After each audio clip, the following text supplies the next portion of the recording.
On Mother's Day, everyone was stunned by my sister's son saying I was pregnant. Full story. 2 years saving your mother's life, driving her to chemotherapy over 50 times, even paying thousands out of your own pocket, only for her to then publicly claim her only grandchild was your sister's son, while you were 7 weeks pregnant with her actual second grandchild. This isn't some made-up drama, this is my life.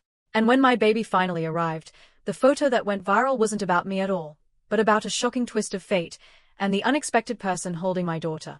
You won't believe who stepped up when my own family stepped away. My name is Ellen Robbins, and I'm 31 years old.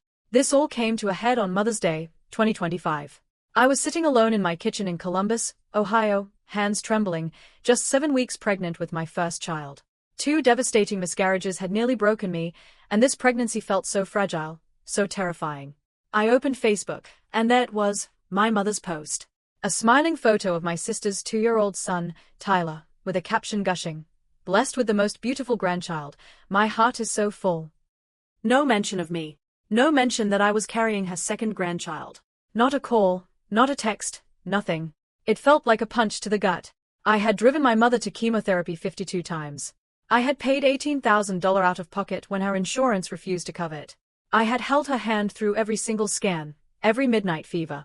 Yet, on Mother's Day, while I was so scared of losing another baby, I simply didn't exist to her.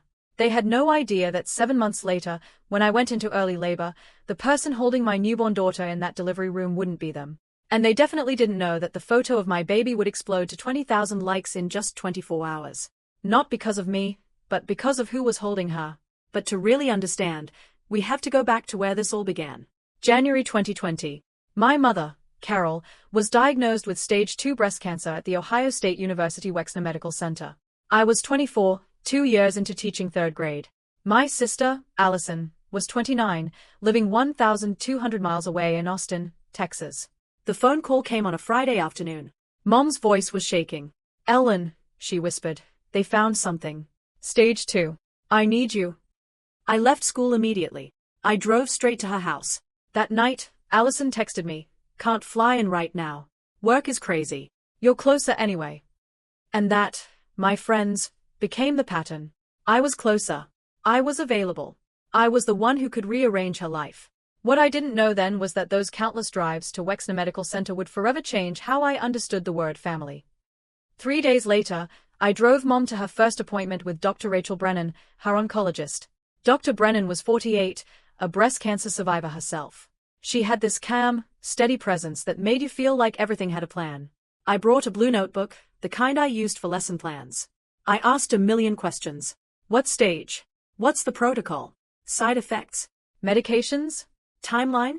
Dr. Brennan looked at me, really looked at me, and said, "You're asking all the right questions. Are you in healthcare?" "No," I said, "I'm a teacher. I need to understand everything."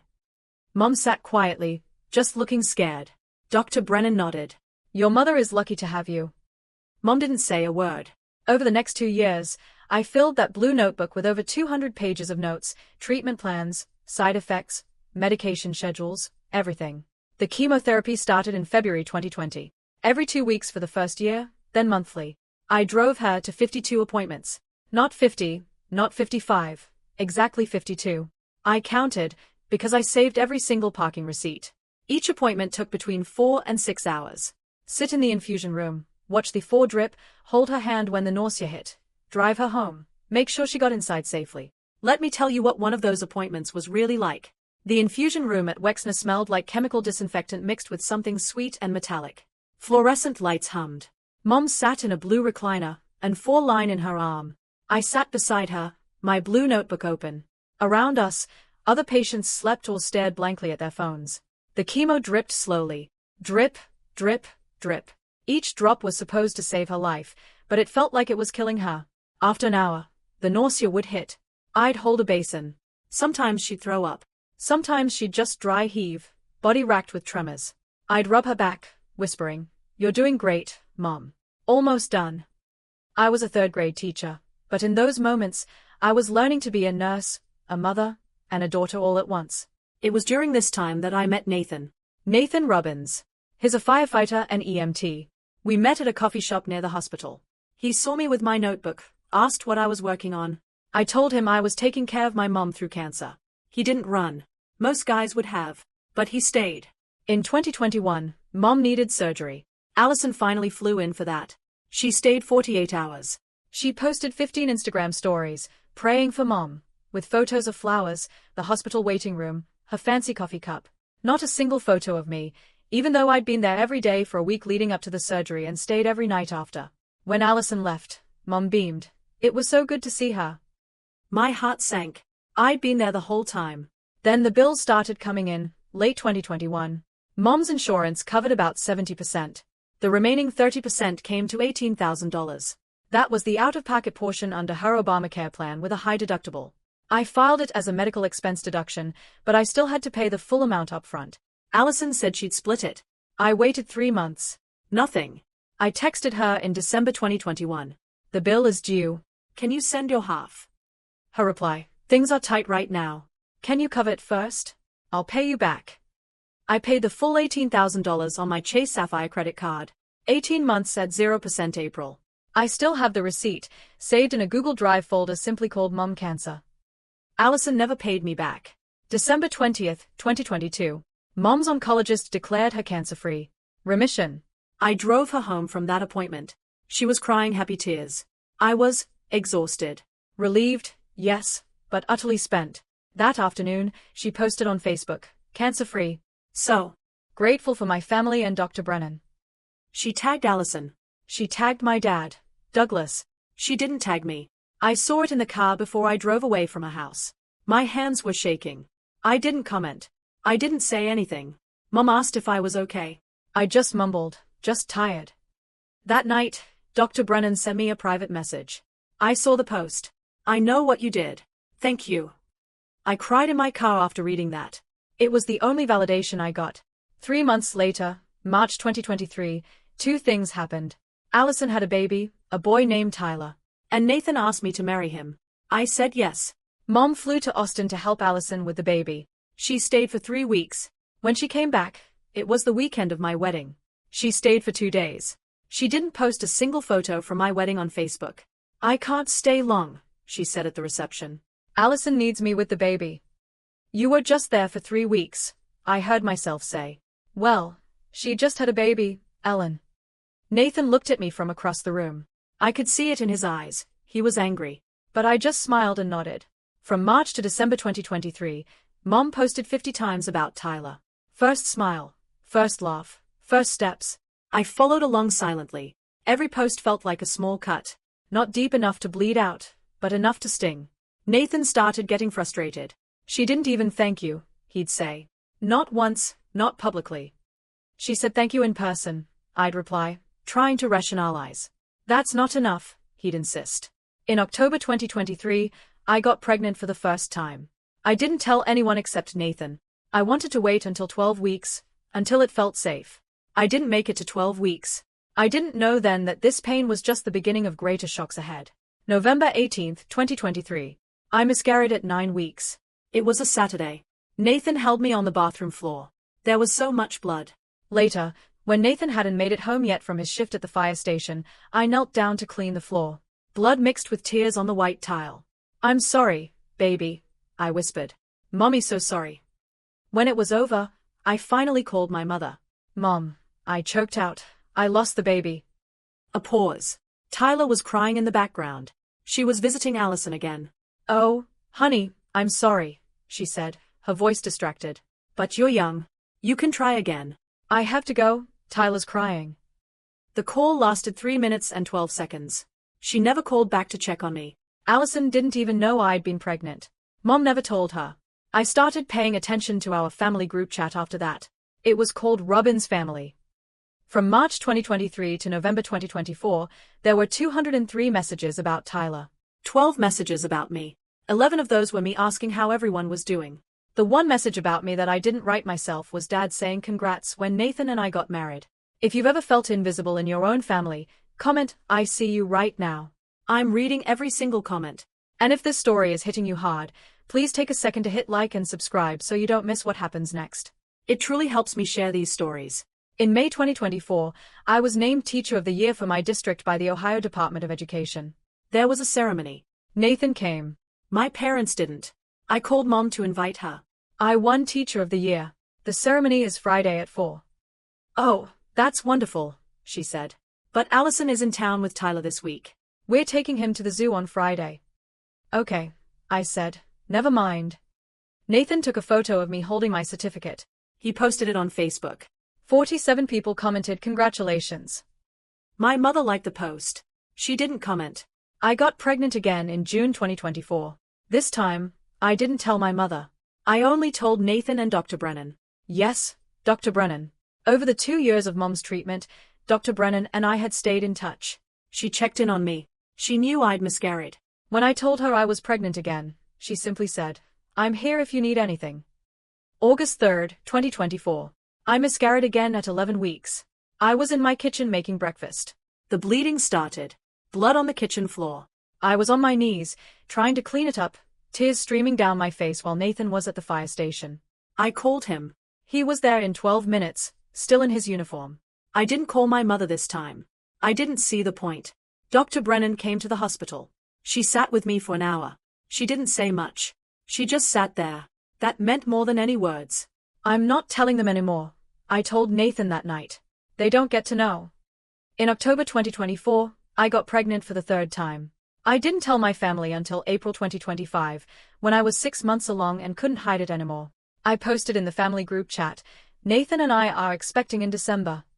Mom replied 4 hours later, "Congrats, honey."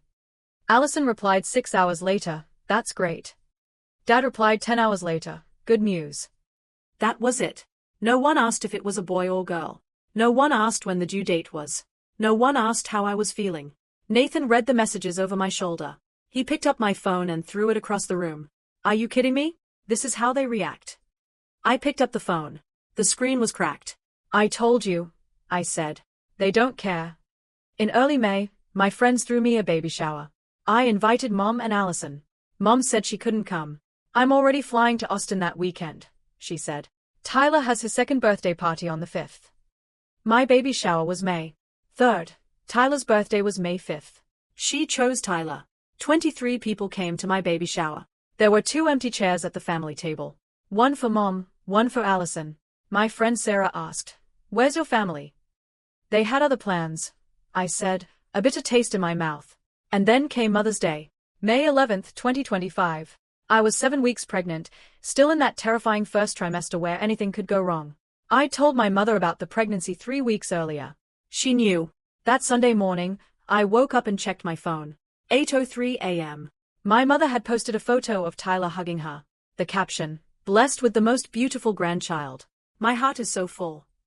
I sat in my kitchen and read it 3 times. Nathan was making breakfast. I didn't say anything. I placed my hand on my stomach, trying to feel for a heartbeat, even though the doctor said it was still too early. Tears fell without a sound because I was afraid to disturb Nathan frying eggs. No call from my mother that day. No text. Nothing. By noon, the post had 147 likes and 38 comments. People saying, "You're so blessed, and what a beautiful grandson." Then one comment stood out. Someone asked, "Is this your only grandchild?" Mom replied, "Yes, my first." I took a screenshot at 8:02 a.m. I saved it to a folder I'd created called Evidence. Nathan saw me looking at my phone. "Ellen?" "I'm fine," I said. "Do you want me to call them?" "No," I said. "Let them enjoy their day." 3 of my friends messaged me privately. "Did you see your mom's post?" "Yeah," I replied to each one. I didn't explain. That night, I lay in bed and thought about calling her. I even typed out a text, "Thanks for remembering me today, Mom." I deleted it. The next week, I did something I'd been avoiding. I organized every piece of evidence I had. Every screenshot. Every receipt. Every email. I had a folder for her cancer treatment, 52 documents showing every single appointment, bank statements showing the $18,000 payment, gas receipts totaling over $3,000, time off requests from work showing I'd taken 8 unpaid days after her surgery, costing me $2,200 in lost wages. I had a folder for family posts, 30 screenshots of Mom's Facebook posts about Tyler, 0 posts mentioning my pregnancy. The Mother's Day post. The only grandchild comment from November 2024, when I was already 8 months pregnant. I had a folder for text messages, 15 conversations where I reached out and got one-word replies, or nothing at all. Nathan found me at my laptop at midnight. What are you doing? I'm not doing this to hurt them, I said, my voice thick with emotion. I'm doing this so I never forget my worth. What are you going to do with all this? He asked. I don't know yet, I said. But when the time comes, I'll be ready. In late May, I met Dr. Brennan for coffee. Not a medical appointment, just coffee. I told her about Mother's Day, about the post, about feeling invisible. Dr. Brennan listened patiently. Then she told me something I didn't know. When she was going through her own cancer treatment 15 years ago, her family had abandoned her. Her mother stopped calling. Her sister said she was too busy to help. Ellen, she said, looking me straight in the eye, you gave your mother life twice. Once when you were born, and once when you saved her from cancer. She owes you truth. I don't want her to owe me, I said, a tear escaping. I just want her to see me. Dr. Brennan looked at me. When your baby comes, who do you want in that room? I didn't hesitate. You. Nathan. That's it. Then I'll be there, she said, a gentle smile gracing her lips. Nathan had a conversation with Dr. Brennan that I didn't know about until later. He sent her an email on May 25th. The subject line was chilling, emergency contact, the only person I trust when blood family can't be trusted. He wrote, Ellen trusts you more than her own family. If something happens during delivery, you're my first call. Dr. Brennan replied, I'm honored. And I'll be there. Between June and November, Mom posted 12 more times about Tyler. His birthday party, his first day of preschool, his Halloween costume as a little superhero. 0 posts about my pregnancy. 0 questions about how I was feeling. She asked one time, when my due date was. I said, December. She said, oh, nice. That was the entire conversation. On Thanksgiving 2025, my family gathered at my parents' house in Columbus. I lived 20 minutes away. I didn't go. I told them I wasn't feeling well. That was partly true. I was 9 months pregnant, utterly exhausted. But mostly, I just didn't want to be there. You're not coming to Thanksgiving? Mom asked on the phone. I'm 9 months pregnant, Mom. I'm exhausted. Well, Allison is flying in with Tyler. Have a good time, I said, and hung up. They posted a family photo, so grateful for family. The photo showed Mom, Dad, Allison, and Tyler. One of my old friends commented, where's Ellen? Mom replied, she wasn't feeling well. She didn't mention I lived 20 minutes away. She made it sound like I was far away, or too sick to come. Neither was true. In early December, Nathan packed my hospital bag. Clothes, toiletries, a phone charger. And at the bottom, a small card with Dr. Brennan's personal cell number, written by hand. I saw it. Why is Dr. Brennan on the emergency contact list? I asked. Because, Nathan said, she cares about you more than people who should. I didn't argue. On December 14th, just after 11 p.m., I started feeling contractions. Light, at first. I told Nathan. We timed them for a couple of hours. The hospital air would be cold, carrying the smell of disinfectant. By 2 a.m. on December 15th, they were 5 minutes apart. We need to go, Nathan said. Now. He drove me to Wexner Medical Center. 12 minutes. I was in pain, gripping the door handle. When we got to the ER, the nurse asked, who should we call?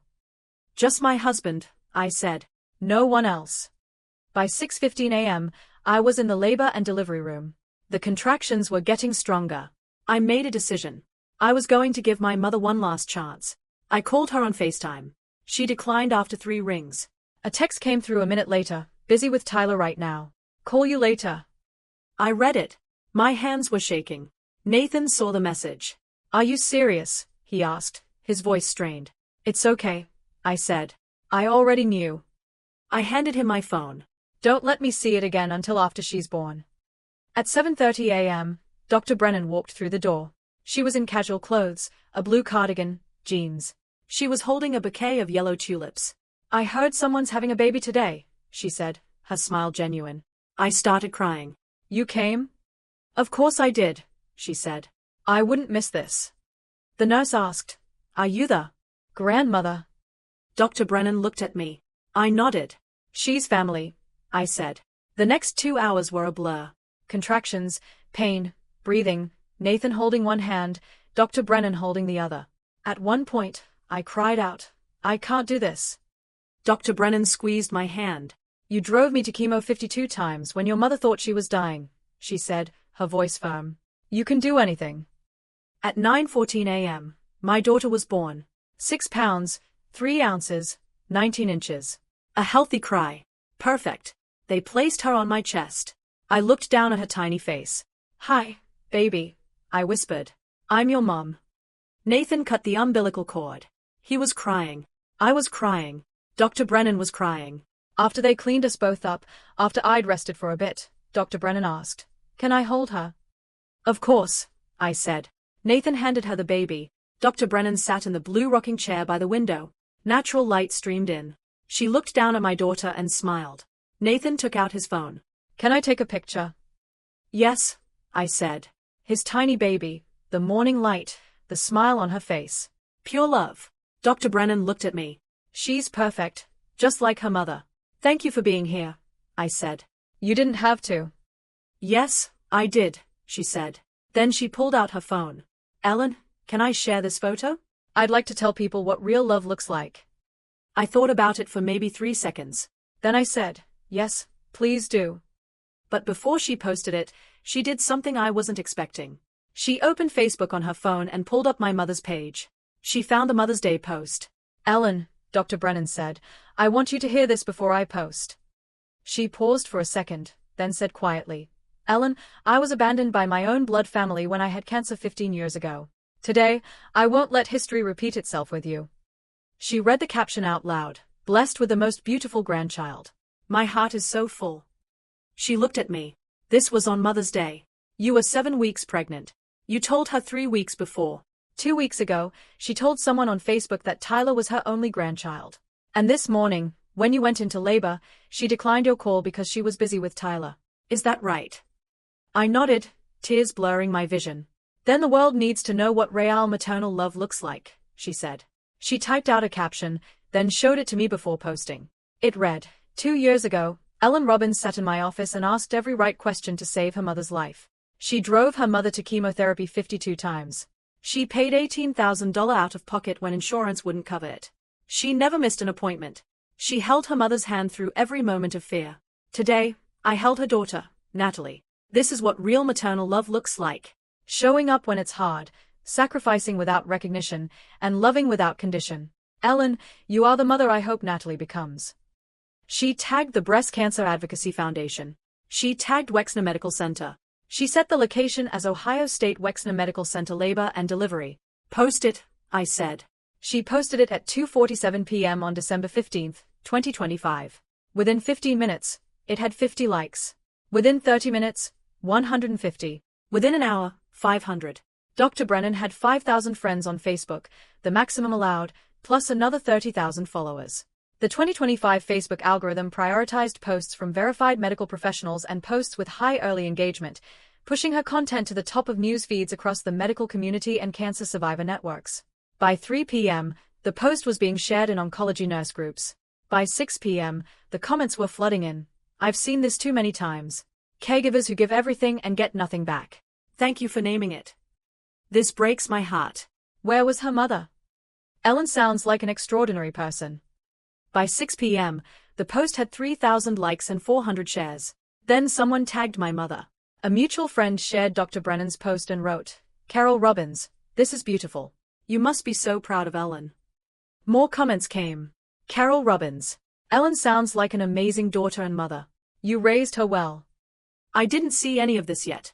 I was resting, holding Natalie, recovering. But people started noticing something. They clicked on my mother's profile. They saw the Mother's Day post. They saw the 63 posts about Tyler. They saw 0 posts about my pregnancy. The comments on Dr. Brennan's post shifted. Wait, I just looked at Carol Robbins' page. She posts constantly about her grandson Tyler, but I don't see a single post about Ellen's pregnancy. What's going on here? I see the same thing. That's heartbreaking. Someone else added, someone check if Carol ever thanked Ellen publicly for saving her life during cancer. They went back through 2 years of posts.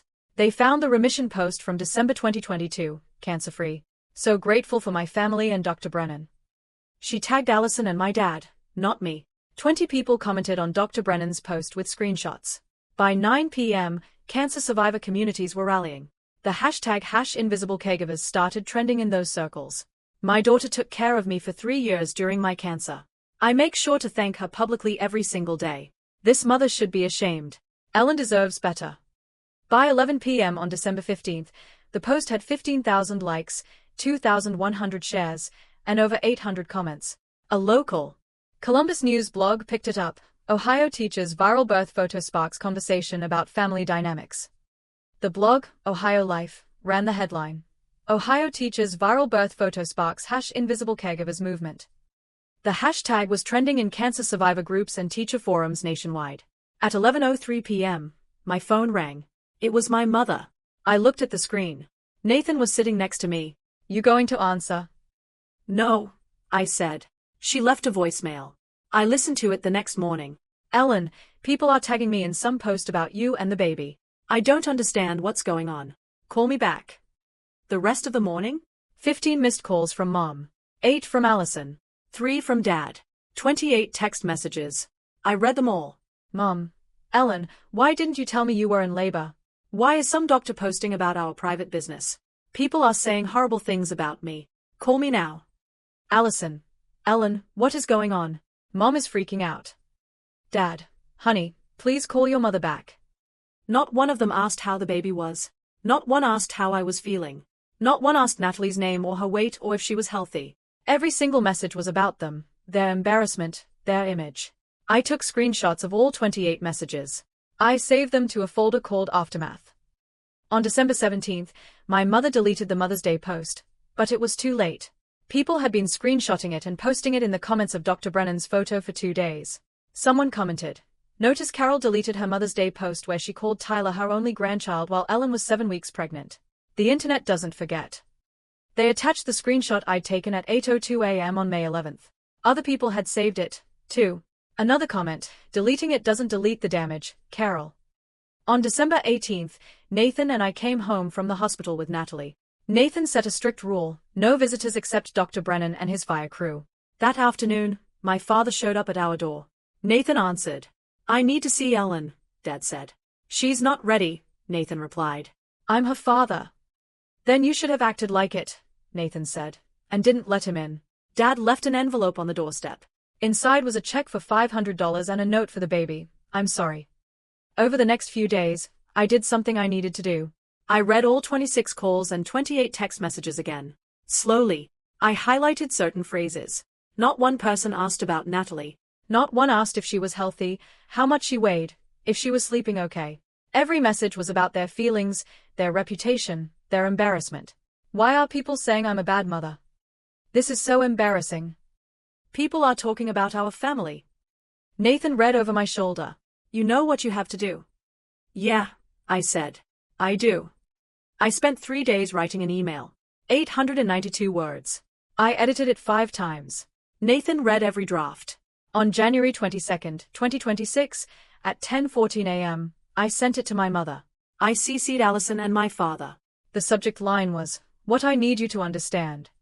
I wrote, "From January 2020 to December 2022, I drove you to chemotherapy 52 times. I paid $18,000 when insurance wouldn't cover your bills. I held your hand when you thought you were dying.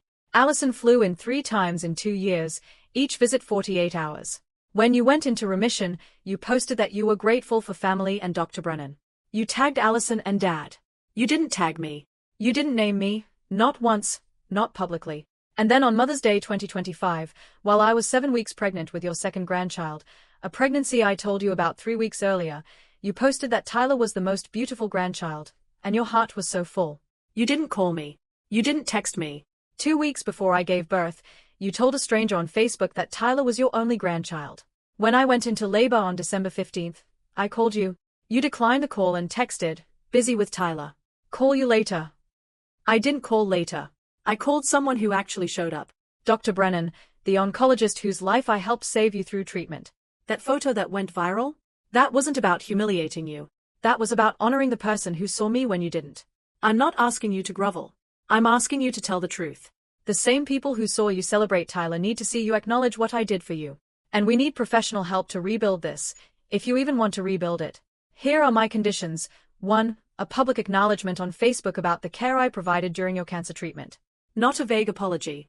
A specific statement naming what I did. The 52 appointments, the $18,000, the 2 years. The people who saw you celebrate Tyler deserve to see you recognize me. 2. Family therapy. Not 1 session, a commitment to 6 months of professional counseling. We need help that I can't provide and you can't fake. 3.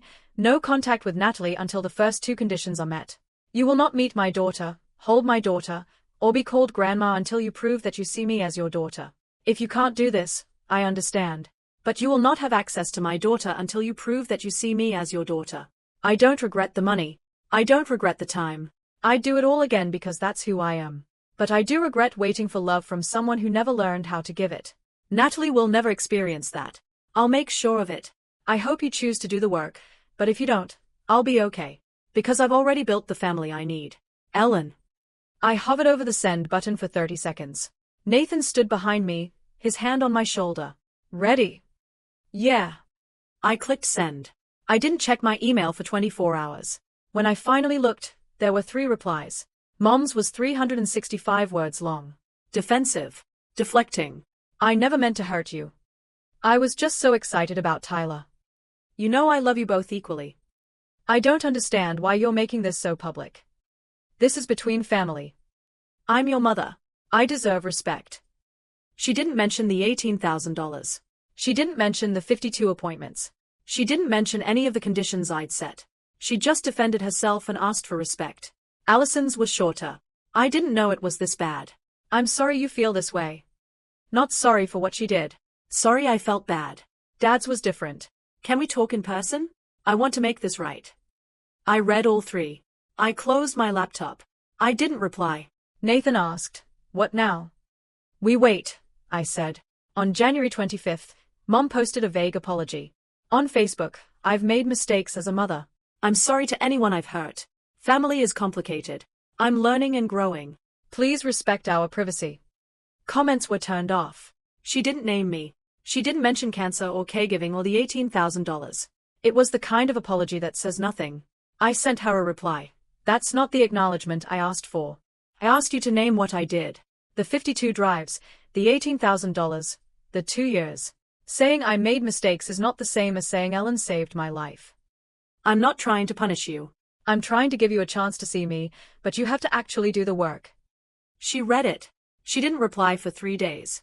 On January 28th, she posted again. This time, it was real. I need to say something I should have said years ago. My daughter Ellen took care of me through breast cancer from 2020 to 2022. She drove me to 52 chemotherapy appointments. She paid $18,000 when I couldn't. She never left my side. I didn't thank her the way I should have.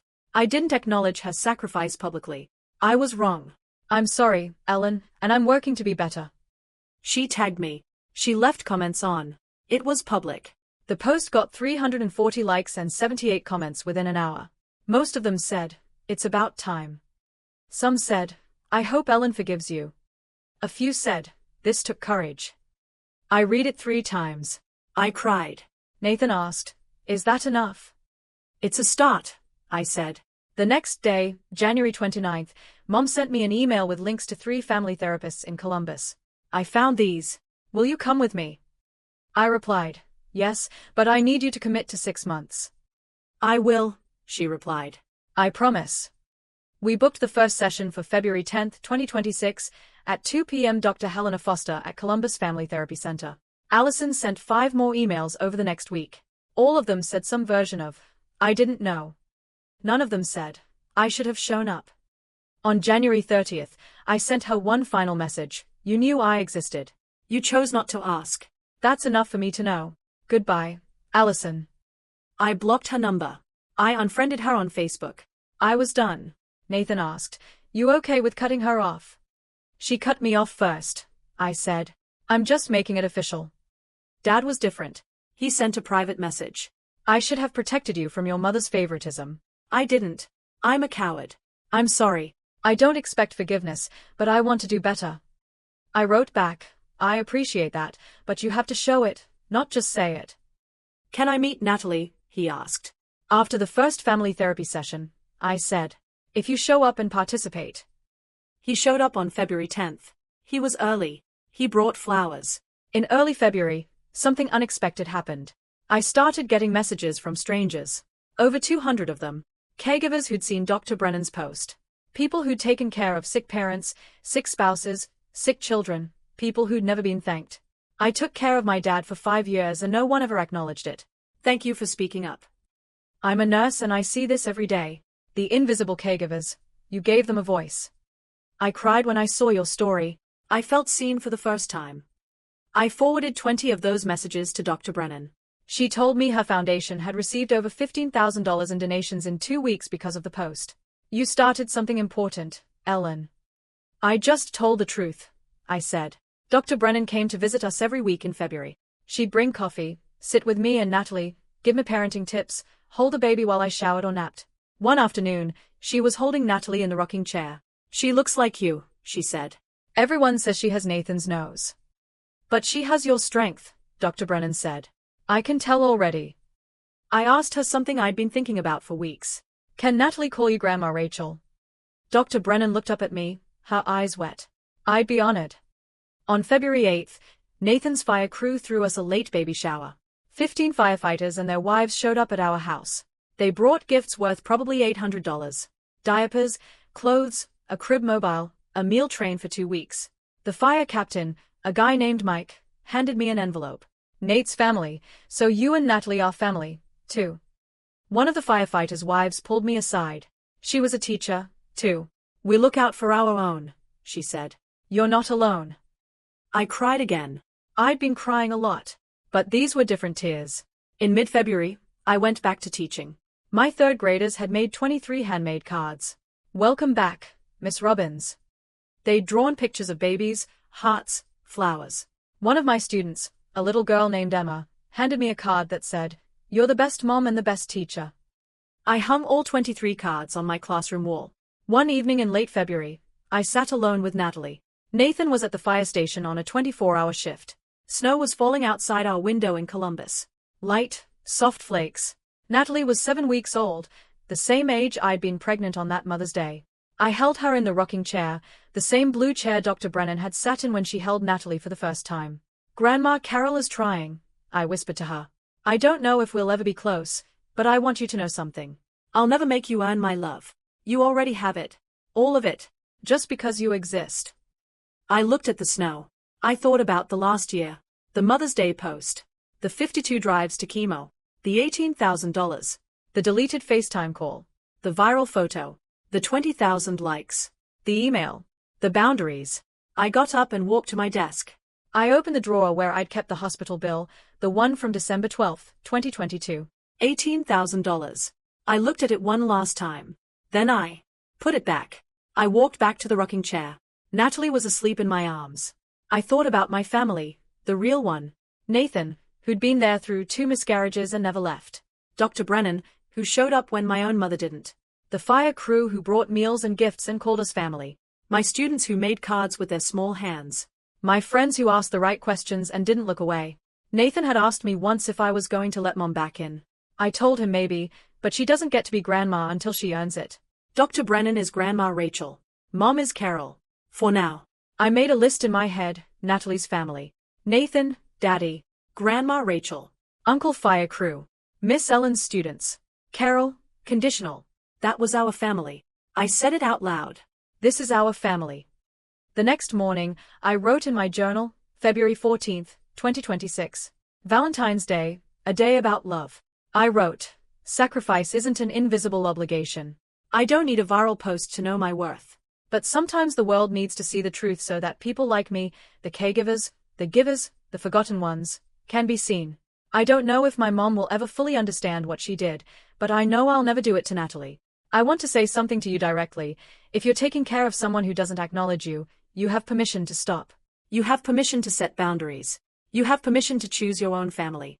Blood doesn't give anyone permission to make you invisible. And if they don't see you, find people who will. They are out there. I promise." Dr. Brennan told me something that changed everything. Family isn't who raised you, it's who shows up. And now, I choose the people who show up. I used to think family love was something you paid for with money, with time, with blood. But here in Columbus, Ohio, in 2026, I learned that real family is the people who show up when you need them most, even if they don't share your blood. Natalie will grow up knowing she doesn't have to earn love. Love was there from the very first second. And if you're listening to these words right now, you deserve to be loved like that, too. On a quiet February afternoon, Dr. Brennan knocked on my door with 2 coffees. Nathan was home. We sat in the living room. Natalie was sleeping in her bassinet. Dr. Brennan looked at me. Room for one more? Always, I said. Nathan put his arm around me. Dr. Brennan held her coffee. The snow fell softly outside. Natalie made a small sound in her sleep. I looked around the room. This was it. This was family. Not the one I was born into. The one I chose. The one that chose me back. This is what real love looks like. So, if you've ever found yourself in a similar situation, pouring your heart out only to be ignored, what would you have done differently? Or if you're an invisible caregiver, please comment I see you below. I truly want to hear your stories and know that you feel seen. Thank you for listening. And remember, you deserve to be loved without conditions. Don't accept anything less.